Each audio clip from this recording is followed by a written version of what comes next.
بسم اللہ الرحمن الرحیم انما الاعمال بالنیات ثم قال رسول اللہ صلی اللہ تعالی علیہ وسلم انما الاعمال بالخواتین۔ اعمال کا دار و مدار نیتوں پر ہے اور اعمال کا دار و مدار خاتمے پر ہے۔ دونوں حدیث کے متن سے یہ پتہ چل رہا ہے کہ رسول اکرم صلی اللہ تعالی وسلم کا فرمان اقدس اس بات کی طرف ہمیں توجہ دلا رہا ہے کہ ہم اپنی نیتوں کو درست رکھیں۔ جتنا ہم اپنی نیت کو درست رکھیں گے اتنا اس کی جزائیں ہیں، اس پر عافیت ہے، اس پر اللہ تعالیٰ کی طرف سے انعام ہے۔ امام جوزی اپنی کتاب تاریخ الملوک والامم کی جلد نمبر 21 کے اندر یہ واقعہ نقل کرتے ہیں۔ لکھتے ہیں کہ کوئی بادشاہ اپنی سلطنت کو چھوڑ کر دوسری سلطنت کی طرف جا رہا تھا کہ راستے میں اس نے ارادہ کیا کہ میں سستاتا ہوں، آرام کرتا ہوں۔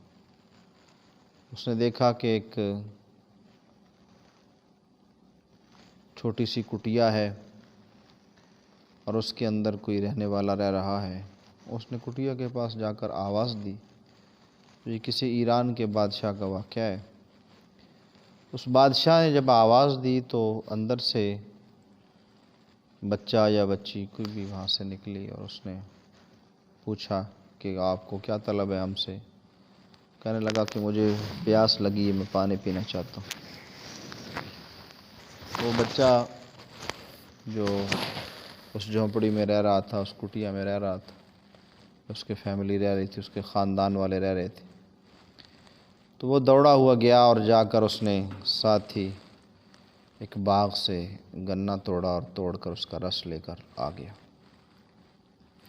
میٹھا ٹھنڈا رس پی کر بادشاہ نے پوچھا کہ بیٹا یہ تم کہاں سے لائے ہو؟ اس نے کہا ہمارے گھر کے ساتھ ہی ایک چھوٹا سا باغیچہ ہے، اس کے اندر ہم نے گنے لگائے ہوئے ہیں، کماد لگایا ہوا ہے، اس کماد کا یہ رس ہے۔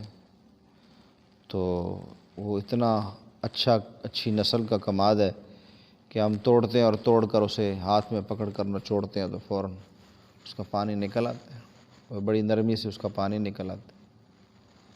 بادشاہ کے دل میں فطور ہوا اور اسے کہنے لگا ایک گلاس اور لے آؤ۔ کہنے لگا کہ ہم اس باغ کو بھی دبوچ سکتے ہیں اور ان کو کیا پتہ ہے کہ ہم کون ہیں کون ہیں۔ جب وہ بچہ دوبارہ پانی رس اس گنے کا لینے گیا تو اس نے بڑی زور لگائے لیکن نہ نکل سکا، گنے کا رس نہ نکلا۔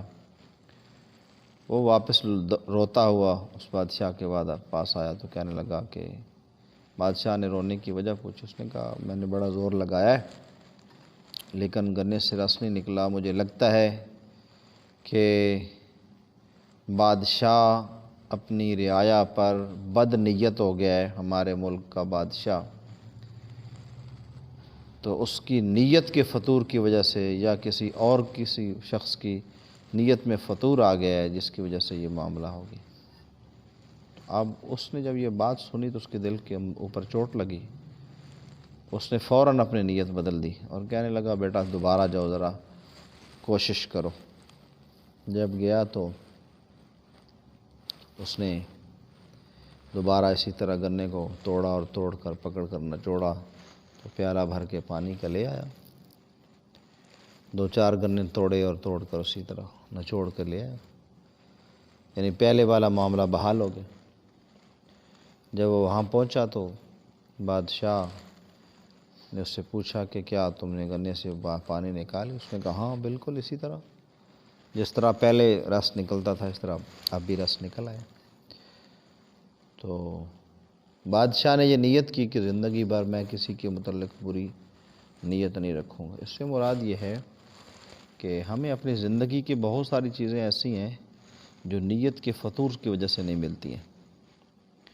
ہم کوس رہے ہوتے ہیں کہ فلاں نے یہ کیا ہے، فلاں نے یہ کیا ہے، فلاں نے نہیں دیا ہے، فلاں نہیں دینا چاہتا تھا، وہ ایسا ہے وہ ویسا ہے، حالانکہ حقیقت میں ہم خود ان چیزوں کے اہل نہیں ہوتے اپنی نیت کے حوالے سے۔